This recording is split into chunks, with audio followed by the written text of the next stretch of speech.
લોકસભાની ચૂંટણીને ગણતરીના દિવસો બાકી રહ્યા છે ત્યારે ભાજપ કોંગ્રેસ બંને પક્ષ એડી ચોટીનો જોર લગાવીને પ્રજાને લલચાવવાના પ્રયાસ શરૂ કરતા હોય છે ત્યારે મોરબીના વાવડી ગામે રાજકોટ બેઠકના ભાજપના ઉમેદવાર મોહન કુંડારિયાના સમર્થનમાં ચિંતન શિબિરનું આયોજન કરવામાં આવ્યું હતું, જેમાં પૂર્વ કેબિનેટ મંત્રી ચીમન સાપરિયા, જિલ્લા ભાજપ પ્રમુખ રાઘવજી ગડારા, માર્કેટિંગ યાર્ડના ચેરમેન મગન વડાવિયા સહિત ભાજપના આગેવાનો અને ગ્રામજનો મોટી સંખ્યામાં ઉપસ્થિત રહ્યા હતા.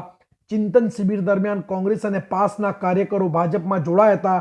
ચિંતન શિબિર દરમિયાન પૂર્વ કેબિનેટ મંત્રી ચીમન સાપરિયાએ કોંગ્રેસ ઉપર પ્રહાર કરતા જણાવ્યું હતું કે ભાજપની સરકારમાં 24 કલાક ખેડૂતોને વીજળી મળે છે અને ખેતીના સાધનોમાં પણ સરકાર સબસિડી આપી ખેડૂતોનો હિત વિચારતી આ સરકાર છે, તો દેશમાં સૌથી વધુ રોજગારી આપતું રાજ્ય ગુજરાત છે.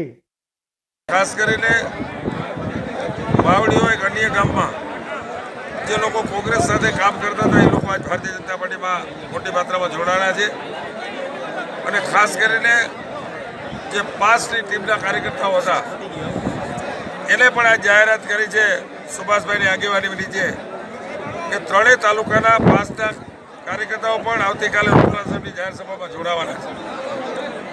તો મિત્રો, ખાસ કરીને સંસદીય વિસ્તાર રાજકોટ ગયા વખત કરતાં પણ વધુ લીડથી આ સીટ જીતવાની મને કોઈ શંકા નથી.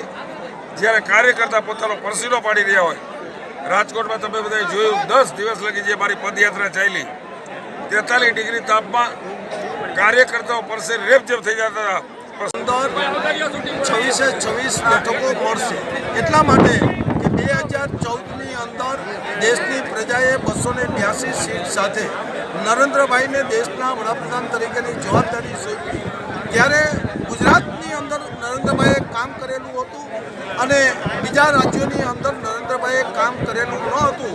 માત્ર ને માત્ર ગુજરાતની અંદર થયેલો વિકાસ અને એ વિકાસની નોંધ લઈ અને દેશની પ્રજાએ 282 સીટ સાથે વડાપ્રધાન તરીકેની જવાબદારી સોંપી અને ત્યારે નરેન્દ્રભાઈ 5 વર્ષથી પ્રધાનમંત્રી તરીકે કામ કરી રહ્યા છે. ત્યારે ગુજરાતની એક પ્રજા, એક સમાજ, એક વર્ગનો એક જબરજસ્ત વિશ્વાસ સંપાદન કર્યો છે અને જેના પરિણામે 26 બેઠકો મળશે.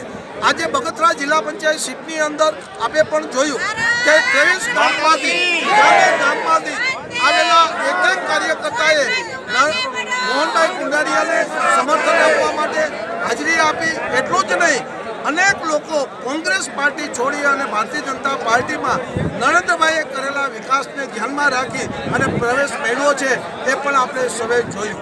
અમે વાવડી હાઈવે ઉપરથી ગામ સુધી પહોંચ્યા. એક સમાજના લોકો મોહનભાઈની સત્કારવા માટે મોટી સંખ્યામાં રોડ ઉપર ઊભા હતા અને મોટી સંખ્યામાં એક સમાજના લોકોએ મોહનભાઈને સત્કારી અને સમર્થન આપ્યું છે. એટલે હું વિશ્વાસ સાથે કહું છું કે ગુજરાતની 26 બેઠક ભારતીય જનતા પાર્ટીને મળશે.